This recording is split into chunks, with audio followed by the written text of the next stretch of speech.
Salut tout le monde, j'espère que vous allez bien. Donc aujourd'hui je vous reviens dans cette nouvelle vidéo pour vous faire un update lecture. Donc cette fois-ci j'ai lu 3 romans. Oui, ça va devenir un peu une habitude d'en lire 3 avant de vous le présenter. Donc le premier que j'ai lu c'est Labyrinthe, le tome 1, donc l'épreuve, de James Dashner. Donc j'ai voulu le lire parce que voilà, il y avait le film 2 qui sortait, donc je vous ai fait la vidéo pour vous montrer ce que je suis pas d'accord ou pas dedans. Et donc je me suis décidée de me faire le 1 et le 2 dans la foulée, donc vous aurez deviné que un des 3 bouquins en plus c'est ça. Donc voilà, donc dans ce tome-là, on va découvrir Thomas qui va se réveiller du jour au lendemain dans une sorte de monte-charge qui va le faire arriver au centre d'un grand labyrinthe où il va y avoir à peu près une soixantaine de personnes comme lui, donc des adolescents, ils ont tous peut-être entre 12 et je sais pas 16 ans je pense, 16-20 ans. Et ils vont devoir vivre, enfin ils vivent là-dedans depuis pratiquement un an je crois, si je dis pas de bêtises, autant je vous dis des bêtises hein. Mais voilà, donc on va le suivre dans cette aventure où il va découvrir que derrière les grands murs qu'il y a, c'est un labyrinthe qui change tous les soirs. Donc ils ne peuvent pas se dire oui, on s'embarque dedans parce que c'est bon, on trouvera la sortie. Non, non, c'est dedans, il y a des créatures immondes qui s'appellent les griffeurs. Que si vous vous faites piquer, vous devenez un petit peu cinglé. Enfin voilà. Donc il va devoir évoluer là-dedans. Et donc il va petit à petit retrouver la mémoire. Et genre 2 jours après son arrivée, il y a une fille qui arrive et comme par hasard, il la connaît. Enfin, lui il la connaît et elle le connaît. Voilà, c'est les seuls qui arrivent à se reconnaître. Donc je sais pas si j'ai très bien expliqué, mais j'ai peur à chaque fois de spoiler quand j'explique. Pour ce tome 1, je l'ai trouvé très comparable en fait, très bien mise en scène que dans le livre film, parce qu'en fait au début j'ai vu le film et donc je m'étais dit il va falloir que je lise le tome parce que c'est pas possible que je regarde le film et que je n'ai pas lu le tome alors que je l'avais chez moi.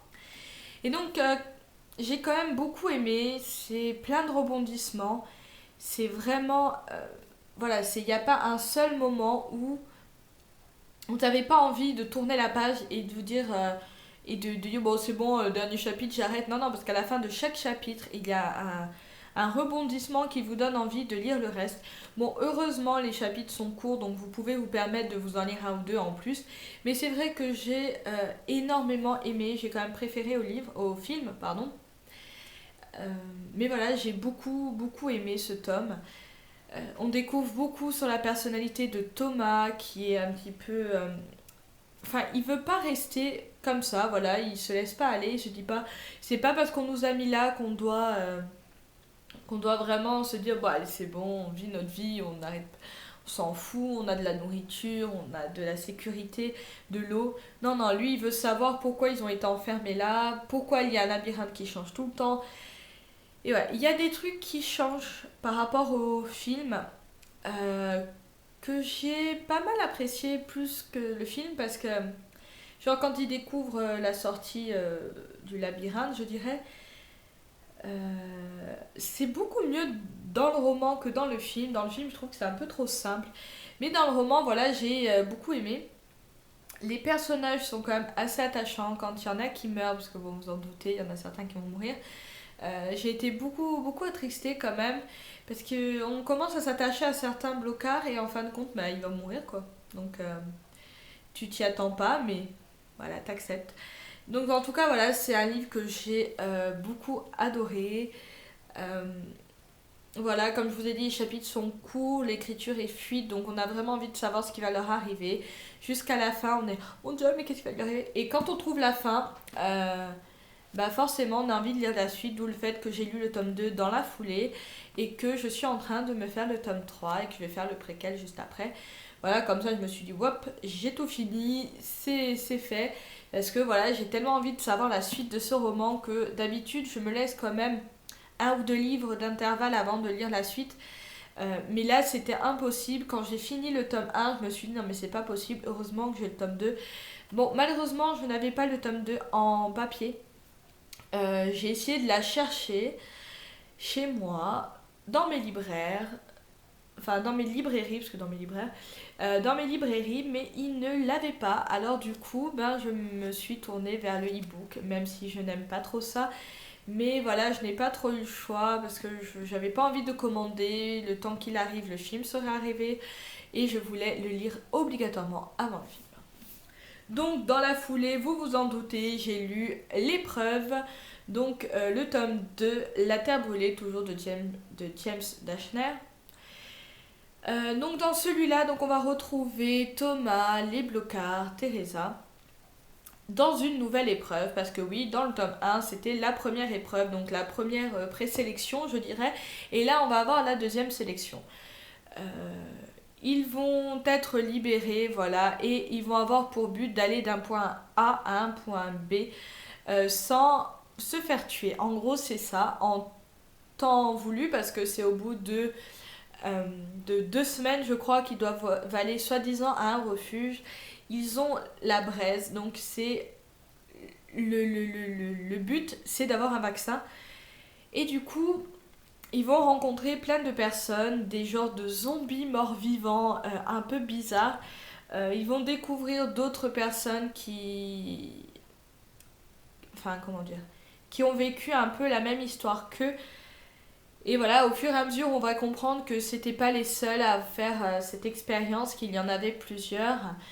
Et voilà, donc je vais pas trop en raconter parce que j'ai peur de spoiler, mais mon avis général, donc voilà, Thomas est un peu plus déterminé, Teresa, j'ai envie de la taper. Pour ce qui est de Mino, lui je l'adore, je crois que c'est mon personnage préféré, il y en a qui diraient que c'est Thomas. Moi j'adore Mino parce que il est rigolo, il peut faire le chef, donc il est déterminé, enfin il a plein de qualités. Enfin, ils ont tous leurs qualités, mais c'est vrai que Mino, j'aime bien.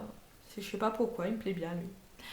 Et donc, on va découvrir la personnalité de chacun, qu'est-ce qu'il ferait dans ce genre de situation. Comme je vous ai dit, on va découvrir d'autres personnages, mais c'est quand même un livre que j'ai beaucoup moins aimé par rapport au tome 1. Je sais pas, le fait que ça m'a un peu fait penser, comme je le disais dans une de mes vidéos, ça m'a fait penser au jeu The Last of Us, je crois que c'est ça le nom du jeu vidéo. Voilà, c'est un jeu vidéo où il y a du Survivor, où il y a des zombies un peu de partout. Et là, c'est un peu près pareil parce qu'ils doivent traverser une ville infectée de gens qui ont la braise. Ils les appellent les fondus. Je crois que c'est ça ou c'est dans le film, je ne sais plus. Enfin bon, ils ont un nom particulier, voilà, ils se disent. Euh, voilà, c'est petit à petit en fait, si vous êtes touché par la braise, vous devenez fou petit à petit. Donc voilà, c'est plus ça, hein, voilà, c'est plus du survivalisme dans un monde apocalyptique que vraiment où il y a des monstres ou des trucs comme ça. Voilà, il y a pas. Voilà. Et la fin, j'ai quand même envie de taper le, l'auteur parce que je me dis mais c'est quoi cette fin quoi. Donc du coup dans la foulée j'ai quand même lu un livre avant parce que je me suis dit je vais pas me faire toute la trilogie, enfin la saga parce qu'il y a aussi un comment on appelle ça, un préquel, mais voilà, je me suis lu un petit livre, mais là en ce moment je lis le tome 3 parce que j'avais envie de le lire, mais bon, ça reste quand même la même chose que le tome 1 et 2. Voilà, ça reste dans la même logique et j'ai toujours aimé. Les chapitres sont courts. On peut se permettre d'en lire quelques-uns et se dire, bon, allez, le dernier, et qu'il se passe rien parce que sinon, ça va être dur de lâcher. Mais voilà, si vous aimez tout ce qui est quand même monde un peu apocalyptique, je vous conseille quand même de lire le tome 2 si c'est pas déjà fait. Euh, mais voilà, donc je vous ai donné l'avis comparé au film, donc. Pardon, hein, j'ai oublié d'éteindre la sonnerie. Donc voilà, je vous ai donné mon avis. Je vous mettrai la vidéo, je ne sais pas, peut-être avant ou après, donc ça dépendra. Mais j'ai donné mon avis sur le livre et le tome 2, donc voilà. Et le dernier petit livre donc, que j'ai lu, c'était plus un gros en lecture commune avec mon copain, je dirais. Parce qu'on avait beaucoup aimé le film, donc c'est un livre extrait du film, donc c'est pas déjà top, mais c'est À la poursuite de demain, donc de Disney, il n'y a pas d'auteur, euh, aux éditions Hachette Jeunesse. Donc voilà, c'est un livre qu'on a lu en 2 jours parce que voilà, c'est écrit super gros, il y a des photos, les en-têtes de pages sont très gros, comme je vous l'avais montré dans une vidéo book haul. Là, voilà. Donc, en lisant voilà, on avait acheté le film, on s'était dit on va le regarder, mais en lisant le livre, en fait, on s'est revu très très bien le film. Ils ont su garder les moments les plus importants du film, les plus rigolos, les plus sympathiques, les plus effrayants. Enfin voilà, ils ont réussi à faire un condensé du film qui dure 2 heures, je crois, dans un livre qui fait 224 pages. Et voilà, j'ai beaucoup aimé ma lecture, même si j'en connaissais l'histoire de A à Z, limite les dialogues. Mais dans ce livre, comme me l'a fait remarquer mon copain, ils assument plus le côté Disney. Parce que dans le film, à un moment, ils sont quand même dans le small world et tout. Et ils disent pas, non, ils sont pas à Disney, ils s'en foutent. Tandis que là, voilà, ils disent que c'est un petit peu, pas que c'est grâce à Disney qu'ils en sont là, mais voilà, il y a quand même un petit rôle à Walt Disney dedans. Et donc l'histoire générale, je vous en ai même pas parlé, c'est en gros on va suivre Casey Newton qui ne comprend pas pourquoi ils veulent démonter une station spatiale alors qu'elle elle a toujours le rêve d'aller dans les étoiles, que les gens aillent dans les étoiles. Et donc elle va recevoir un pins qui a cette tête-là. Voilà.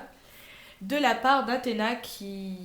Alors je ne sais pas si c'est une petite fille, voilà, je ne vous dis pas qu'est-ce qu'elle est parce que je vous spoilerai quand même un petit peu l'histoire. Et donc, elle cherche en gros les personnes qui auraient encore la volonté de recréer Tomorrowland. Parce que Tomorrowland, c'est la petite ville qu'on voit au fond de l'image. Et ça, c'est le frère de Casey. Je ne sais pas pourquoi elle est sur l'affiche, mais voilà. Et donc, le personnage de George Clooney, qui est Frank, lui a déjà été là-bas. D'ailleurs, c'est les premières images qu'on voit du film. Et on va apprendre petit à petit pourquoi il n'y est plus, pourquoi il a été banni, pourquoi, voilà. Qu'est-ce qui s'est effondré à Tomorrowland pour que plus personne n'y croit. Et voilà, dans l'histoire générale, c'est ça. Et comme je vous ai dit, j'ai adoré le film. Je ne pourrais pas faire de comparaison film-livre parce que je trouve que ça sert à rien vu que le livre est extrait du film. Donc, c'est pas vraiment basé sur le livre. C'est plutôt le film basé... c'est plus le livre qui est basé sur le film. Un peu bizarre. Mais voilà, c'était un livre que je voulais acheter, que j'ai eu, que mon copain m'a offert et que je remercie infiniment de me l'avoir offert. Donc voilà. J'espère que cette vidéo n'a pas été trop longue pour vous et qu'elle vous aura plu. N'hésitez pas à me dire si vous avez lu certains de ces livres. Si vous avez aimé ma chronique, bien sûr, laissez un commentaire, dites votre avis. Voilà, même une critique, hein, tant qu'elle est gentille et structurée. Et qu'elle m'aide à avancer, bien sûr. Donc je vous fais de gros bisous et je vous dis à bientôt. Ciao ciao.